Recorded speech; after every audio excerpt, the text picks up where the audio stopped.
Canadá, y no me refiero a la embajada. Con 10 solcitos hacemos sopa, segundo y hasta postrecito. Déjenme curar o morir en mi casa. Disolver. Disolver. Disolver. Solamente me falta ser presidente del Perú. Terrorismo de imagen.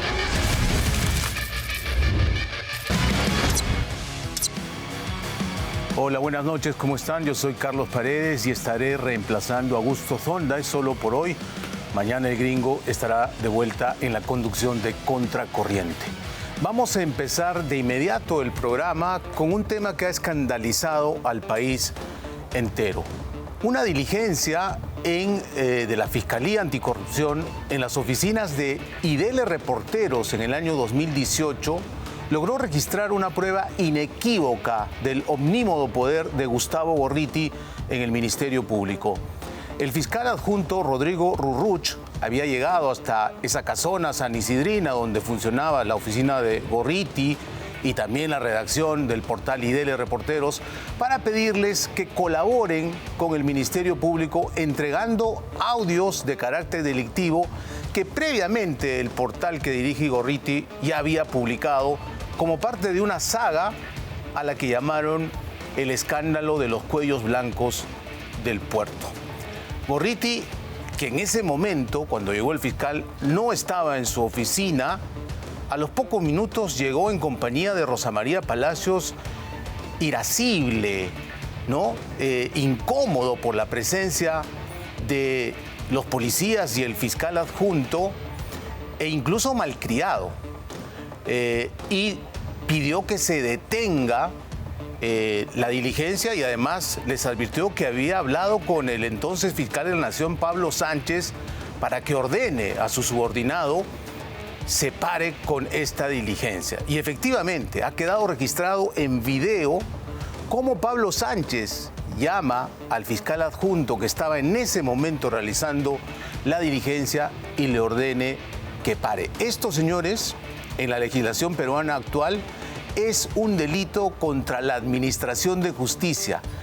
Un fiscal de la Nación, por más jefazo que sea del Ministerio Público, no puede inmiscuirse en las labores de ningún fiscal, ya sea provincial, ya sea superior, ya sea adjunto, porque la ley orgánica del Ministerio Público garantiza la autonomía de los fiscales. Bueno, esto terminó en una denuncia penal que por la jerarquía de Pablo Sánchez tenía que verlo el fiscal de la Nación.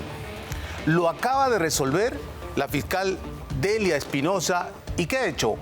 Ha archivado contra todo pronóstico esto que era un caso que contenía pruebas inequívocas con video, testimonios incluso del propio magistrado que participó en la diligencia. Nuestra compañera Maricela del Castillo nos cuenta los detalles de este verdadero escándalo. Llamé al fiscal de la Nación, conversé con él. ¿Aló? Efectivamente, doctor, por disposiciones de la Fiscalía Provincial estábamos llevando a cabo una diligencia de exhibición.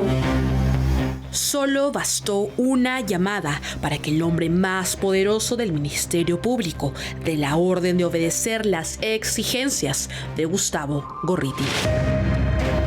Cumplimiento de lo establecido, no estamos suspendiendo la diligencia, doctor. No estamos suspendiendo la diligencia, doctor.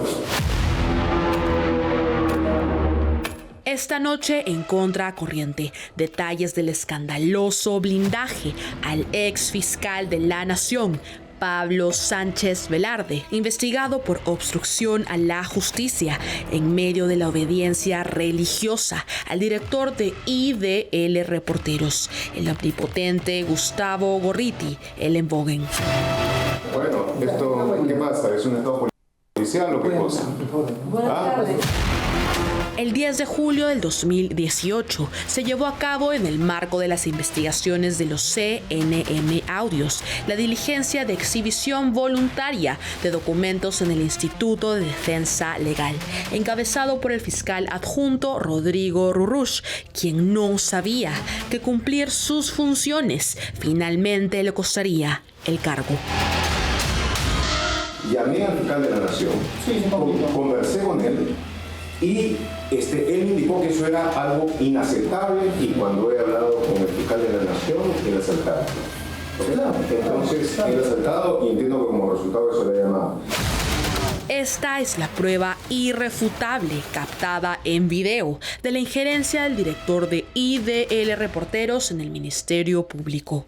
La confesión en cámaras de Gustavo Gorriti de su llamada a Pablo Sánchez, el entonces fiscal de la Nación, para que detenga inmediatamente la diligencia.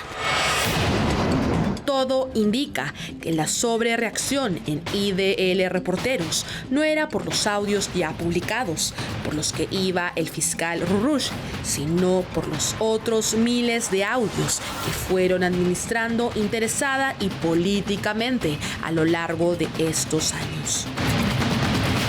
Es así como Gorriti pensaba que el fiscal iba por el disco duro que le entregó Pablo Sánchez con el total de los audios del caso Los Cuellos Blancos del Puerto. Llamé al fiscal de la Nación, conversé con él, entiendo que como resultado de eso le he llamado. Las pruebas son irrefutables. Gustavo Gorriti hace muchos años, como siempre le he dicho, tiene mucho poder en el Ministerio Público. Hay pruebas suficientes como para investigar la injerencia de IDL en el Ministerio Público. Pero a pesar de las pruebas, la fiscal de la Nación preferiría hacerse la ciega, sorda y muda.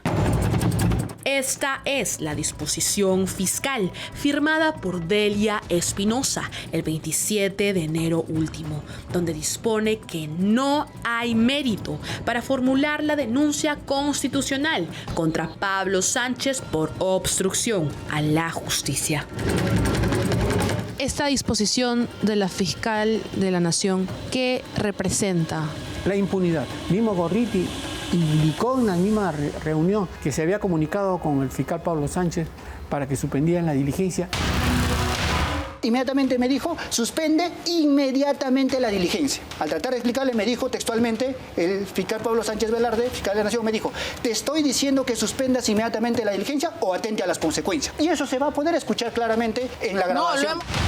La carpeta fiscal 361-2023, que recoge la última declaración de Pablo Sánchez el 20 de mayo del 2024, evidencia bajo su propio testimonio su cercana relación de dependencia con Gorriti. En mi condición de fiscal de la Nación recibí la llamada de Gustavo Gorriti. Él estaba preocupado por una diligencia en su oficina, lo que me preocupó y le dije que iba a averiguar sobre el asunto. Así, al director de IDL Reporteros solo le bastó con llamar al fiscal de la Nación y pedirle u ordenarle que pare la diligencia. Lo interesante es que es el propio Sánchez quien en esta declaración desmiente las afirmaciones de Gorriti. Detalle por el motivo que llamó a Pablo Sánchez. Lo llamé para hacerle saber que existía una amenaza. Tuve una segunda conversación con Pablo Sánchez. Puse al tanto al fiscal de la Nación de la evolución de los acontecimientos. Ello fue después de suspender la diligencia. Gorriti declara que llamó a Pablo Sánchez 2 veces, pero el ex fiscal de la Nación lo desmiente, quizá en su afán de tapar el sol con un dedo. Deseo agregar que lo ha indicado por Gustavo Gorriti y que obra transcrito en el acta no es tal como fue la comunicación, sino como he referido en mis respuestas anteriores. Las pruebas son de tal magnitud que Pablo Sánchez es desmentido por su propia gente.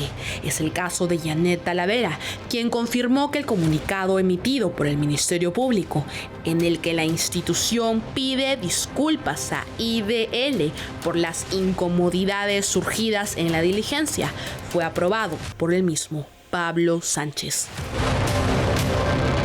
Como yo despachaba con el fiscal de la Nación, este me hacía las indicaciones de lo que debía de publicarse. Si él aprobaba, se publicaba. Lo que debía de darse en este caso y en todos los comunicados que inician con este preámbulo.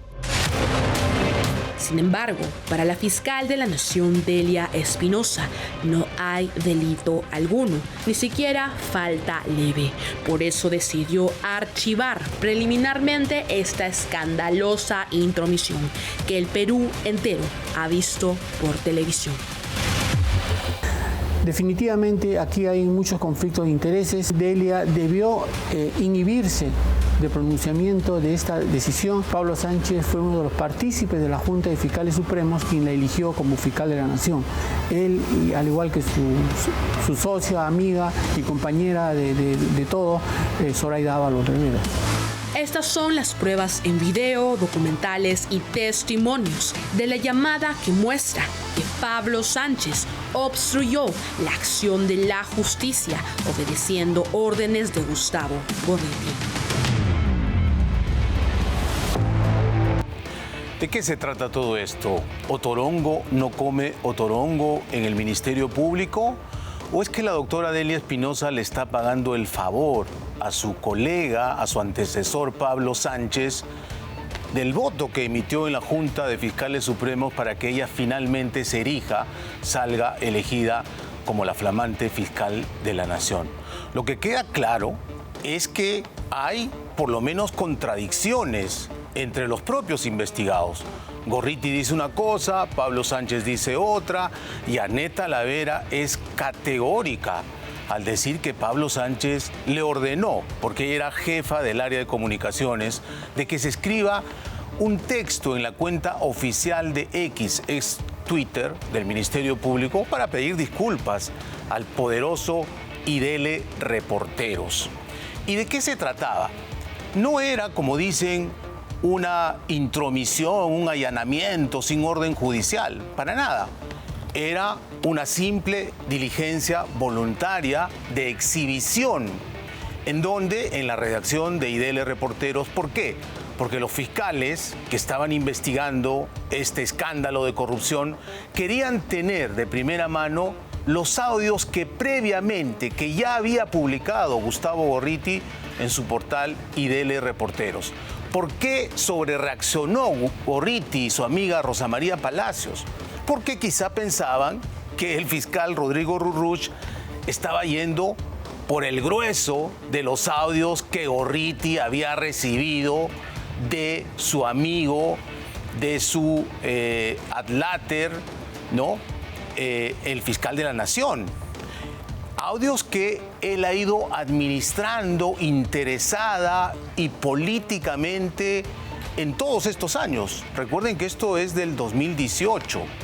Y claro, como ya era muy escandaloso que solo se publicase en IDL Reporteros, Gorriti ha ido administrando a sus amigos de la cofradía progre en otros portales, en otros medios como La República, como Convoca, como Ojo Público, como incluso Huayca, este portal que aquí hemos denunciado que tenía editoras que habían adherido al Movadef, también para que vayan publicando. Y curiosamente, cada vez que aparecía un personaje en la vida pública, de inmediato le sacaban su audio de los cuellos blancos. Nosotros no decimos que los audios fueron entregados por Pablo Sánchez a Gustavo Gorriti, faltando flagrantemente también a su función de fiscal de la Nación. Lo han dicho las propias fiscales del Callao que primigeniamente investigaron este caso. También lo ha dicho el exfiscal supremo Tomás Aladino, que nos ha dado una explicación bastante certera de lo que ha pasado con estos audios. Pero a todo esto, frente a estas evidencias clarísimas, ¿cómo reacciona la fiscal de la Nación? Blindando. Pareciera que las lecciones a Gustavo Gorriti no se le toca ni con el pétalo de una rosa. Al señor Gorriti no se le puede pedir que ponga su teléfono a disposición del Ministerio Público para una investigación de carácter penal. Y no es que se quiere ir a ver sus fuentes, ojo, nosotros, yo mismo he ido a llevar mi teléfono celular al Ministerio Público en una denuncia que realizamos. Hemos ido a la oficina de peritajes hemos puesto a disposición nuestro teléfono, han extraído el audio que era necesario, obviamente con un perito de parte que se asegure de que no saquen otra información, pero Gustavo Gorriti no puede hacer eso, él es Gustavo Gorriti, ¿no? El hombre que nadie lo puede tocar, pero queda clarísimo que su poder es real en el Ministerio Público, porque la hoy fiscal de la Nación se niega siquiera a investigar. Como dicen los abogados, esto ha sido un archivo liminar, es decir, de plano. Yo no investigo porque simplemente no puedo tocar a Gorriti, ni siquiera a Pablo Sánchez, a Gorriti. Y hablando de él, hace poco salió en un roadshow con sendas entrevistas en sus medios amigos, obviamente la mayoría semiclandestinos, como por ejemplo IDL Radio, ¿no?, que conduce Glatzer Tuesta, y también fue a La Mula y a su amigo Pedro Salinas, le explicó desde su punto de vista qué estaba pasando en el Perú y negó categóricamente la existencia de eso que Medio Perú llama caviares y sobre todo su poder real en el sistema de administración de justicia, especialmente en la Fiscalía. Vamos a escuchar qué es lo que le dijo Gorriti a Pedro Salinas. Y la coalición que ha tomado el poder del Ministerio Público y del Poder Judicial, de parte del Poder Judicial hay que decirlo, porque sí existen jueces independientes, probos, bien preparados, que no se dejan atarantar por nadie, por más IDL reporteros que sean, ¿no? Pero en el Ministerio Público ha quedado clarísimo pues que existe este poder real, fáctico, que se impone, porque ya vemos, también se les exigió que la semana pasada convoquen a una rueda de prensa con el equipo especial Lavallato. Estuvo la fiscal de la Nación solo para la presentación, después se paró, se fue, dejó al vocero institucional Víctor Cubas Villanueva, que dicho sea de paso, hemos mostrado en este programa, gana doble también, ¿no?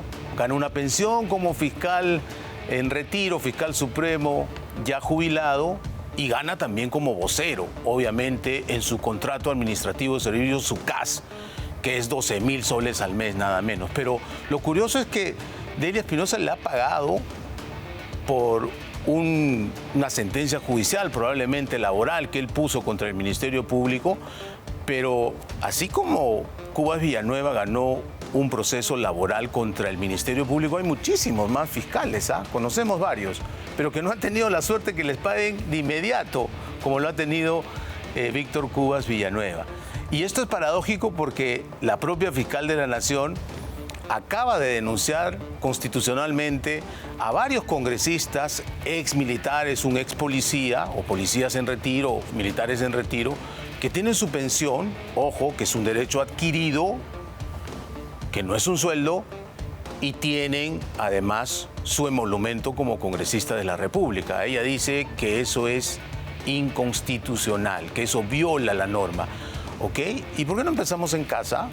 ¿Por qué no vemos qué está pasando con el vocero? Pero decíamos, se impuso esta rueda de prensa y, coincidencia, no se habló de la fundadora de IDL, la señora Susana Villarán, que está metida en las investigaciones de Lavallato. Es la única funcionaria pública que en funciones recibió alrededor de 11 millones de dólares de las empresas brasileras de la construcción y la corrupción.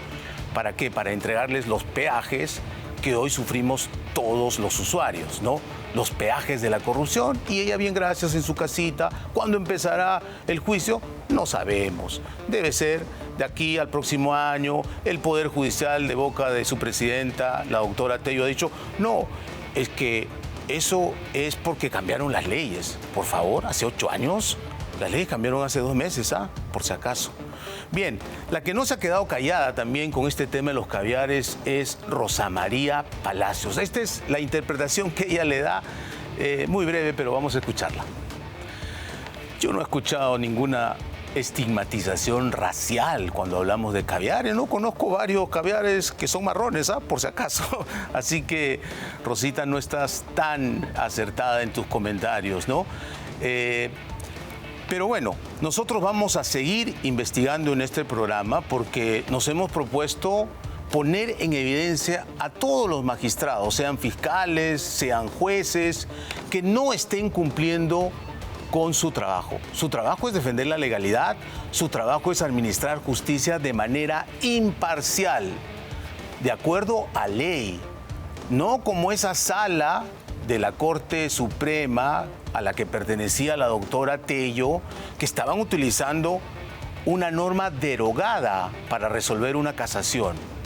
Eso, señores, se llama prevaricato, es un delito especial que solo lo cometen los magistrados porque es aplicar una norma derogada o fallar en contra expresa de la ley. Eso se enseña en el primer semestre de las facultades de Derecho.